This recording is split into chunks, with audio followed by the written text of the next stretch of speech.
Stop being toxic.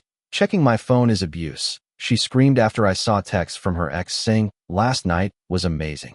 You're right, that is toxic, I agreed. Then I checked myself into a healthier relationship. With someone else. She called it cheating. I called it moving on from someone who already had. Original post. I, 28 male, had been with Brianna, 26, for 3 years when everything came crashing down. We met at a music festival in Austin, Texas. One of those massive outdoor events where you're packed shoulder to shoulder with strangers who become temporary best friends. She was in front of me during a headliner set, dancing like nobody was watching, and I was mesmerized. When the song ended, she turned around, smiled, and asked if I wanted to grab a beer. The rest is history. Brianna worked as a social media manager for a local restaurant group. I was a construction project manager for a commercial development company. Different worlds, but we made it work. She was spontaneous and creative. I was structured and practical. We balanced each other out, or so I thought. Our first 2 years were solid. We moved in together after 14 months, got a place in South Congress. Weekend brunches, live music at Stubbs, tubing down the Guadalupe River in summer. Normal couple stuff. I'd started thinking about rings, about proposals, about the long haul. Then her ex-boyfriend moved back to Austin. His name was Chad. Yes, seriously, Chad. They'd dated for 2 years before he took a job in Houston, and the distance killed their relationship.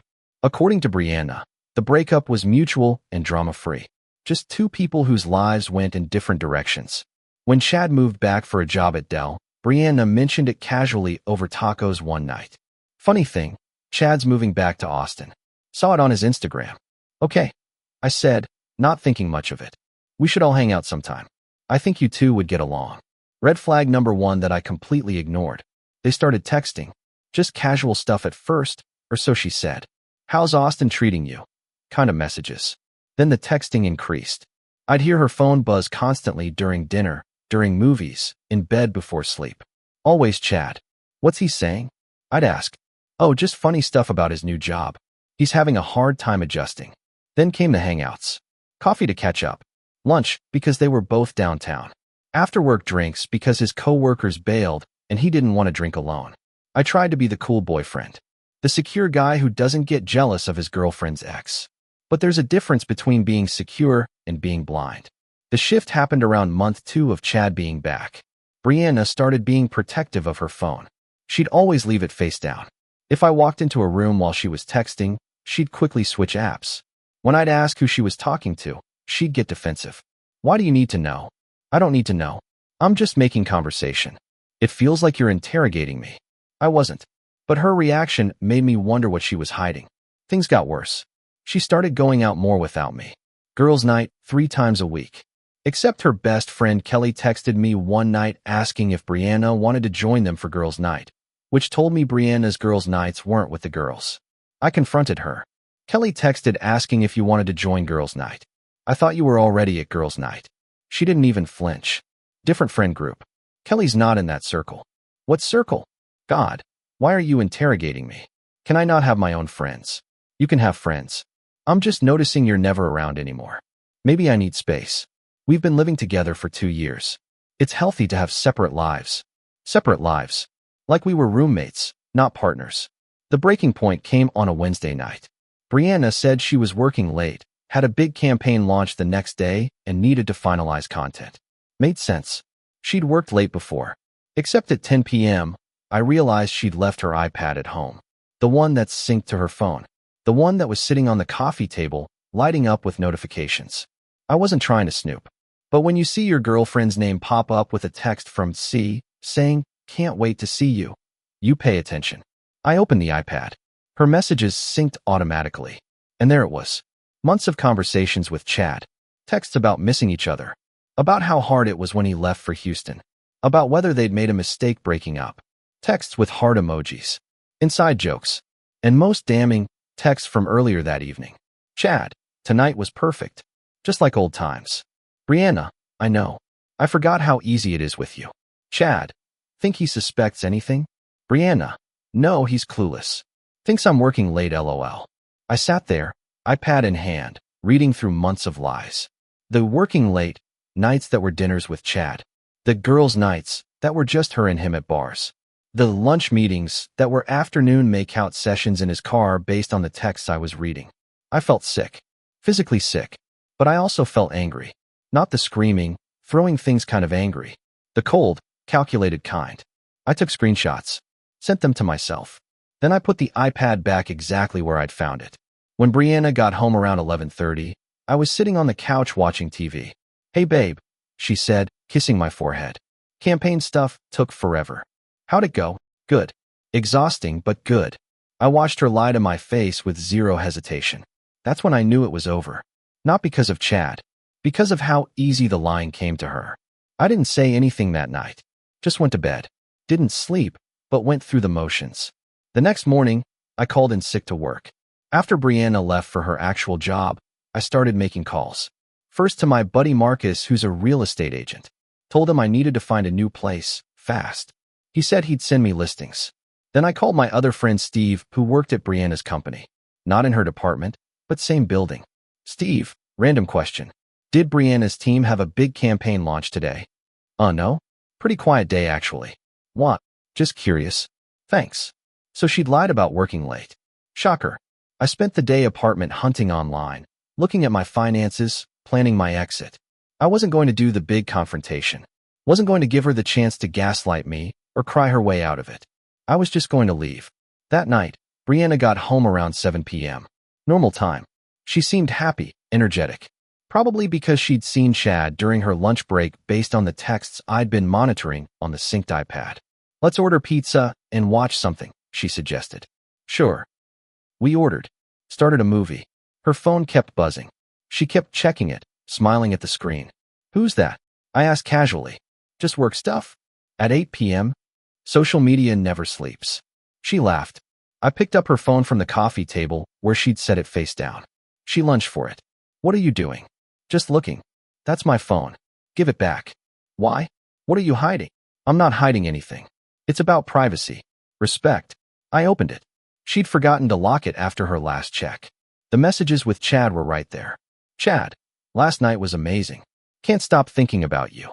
Brianna hadn't responded yet, but the message was there, clear as day. I held the phone up. "Last night, I thought you were working late." Her face went from angry to pale in seconds. "That's not what it looks like. It looks like you're texting your ex about an amazing night you had together while I was home thinking you were at work." "You went through my phone? Are you serious right now?" I saw a notification, and clearly I was right to look. Stop being toxic. Checking my phone is abuse. This is controlling behavior. I stared at her. She was really trying to flip this on me. "You're right," I said calmly. "That is toxic." She looked relieved for a second. "I agree completely. So I'm checking myself out of this toxic situation." "What?" "I'm done, Brianna. I've known for 24 hours. Saw all the texts on your iPad. The lies about working late. The sneaking around with Chad. I'm done." She started crying. "It's not what you think. We're just friends. We were just talking about old times." "Last night was amazing," I quoted. "That's not talking about old times. That's making new ones. I haven't slept with him. I don't care if you have or haven't. You lied to me for months. You chose him over me repeatedly. You made me feel crazy for noticing you were never around. That's enough. So what? You're just leaving?" "Yep. Over some texts. Over months of lying. Over choosing your ex over your boyfriend. Over calling me toxic for catching you." I grabbed my keys and wallet. "I'm staying at Marcus's tonight. We can figure out the apartment later." She followed me to the door. "You can't just leave. We need to talk about this." "We are talking about it. I'm telling you I'm done." That's the conversation. I left. Drove to Marcus's place. He took one look at my face and handed me a beer. "That bad?" "Worse." I told him everything. He just shook his head. "Man, you're better off." She sounds like she wanted to have her cake and eat it too.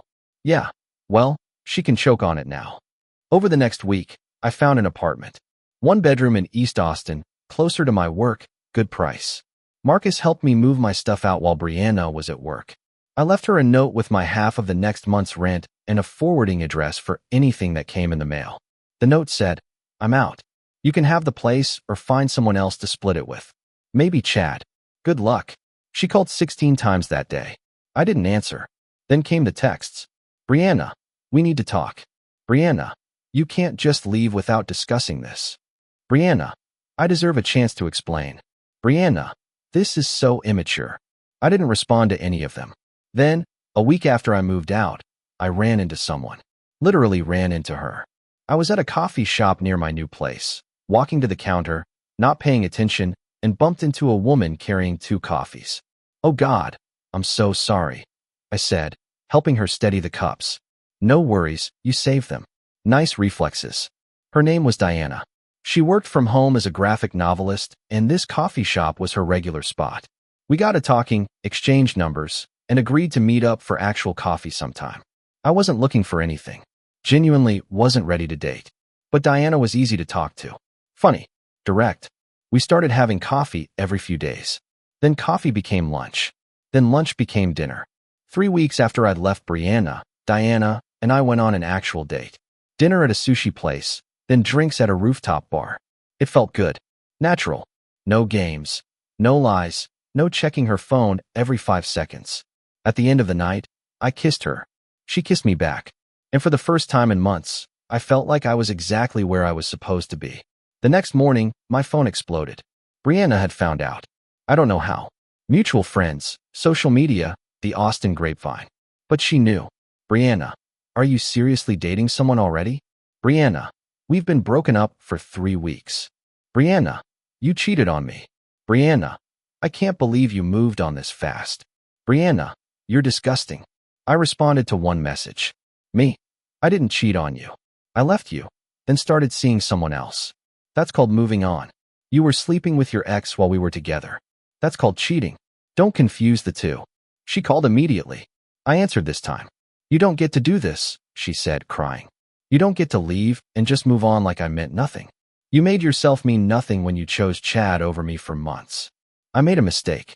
I was confused. But we can work through this. No, we can't. Because I don't want to. I'm with someone who doesn't lie to me, doesn't sneak around, doesn't make me feel crazy. That's what I want. You're with her to hurt me. I'm with her because she's great. This has nothing to do with you. I hate you. That's fine. Hate me from a distance. Stop calling. I hung up and blocked her number. Diana knew about Brianna. I told her the whole story on our 3rd coffee meetup. She'd listened, nodded, and then said, "Sounds like you dodged a nightmare." Pretty much. Well, for what it's worth, her loss is my gain. I smiled. I like the way you think. 6 months later, Diana and I were living together. Fast. Maybe. But when you know, you know. And after Brianna, I knew what I didn't want. Diana was everything opposite. Honest, straightforward, present. I heard through friends that Brianna and Chad tried dating officially after I left. Lasted about 2 months before he got bored and moved to California for another job. Apparently, she was devastated. I felt nothing. No satisfaction, no vindication. Just nothing. Brianna tried to reach out one more time, about a year after we broke up. Sent a long email about how she'd grown and changed and realized what she'd lost. How she'd been in therapy. How she hoped we could at least be friends. I showed Diana the email. You gonna respond? She asked. Nope. Good call. I deleted it. Some people think I moved on too fast. That 3 weeks wasn't enough time between relationships. But here's the thing. I'd been emotionally done with Brianna for months before I physically left. The relationship ended the moment I saw those texts. I just made it official. Diana didn't help me get over Brianna. Diana showed me what a real relationship looked like. One where I wasn't anxious about where my girlfriend was. One where I didn't have to check phones or wonder about lies. One where I was actually a priority. Brianna called me toxic for checking her phone. She was right. It was toxic. The whole situation was toxic. Her lying, my suspicions, the sneaking around, the gaslighting. So I checked myself into something healthier. She called it cheating. Moving on too fast. Disrespectful. I called it survival. Self-respect. Standards. 2 years later, Diana and I got engaged. Simple proposal at the same coffee shop where we'd met. She cried. I cried. The barista gave us free lattes. We didn't invite Brianna to the wedding. Obviously. But I did think about her for a moment at the reception. Thought about how I'd almost married the wrong person. How I'd almost settled for someone who treated me like an option. Then I looked at Diana, laughing with my family, and I stopped thinking about Brianna altogether. Best toxicity check I ever did.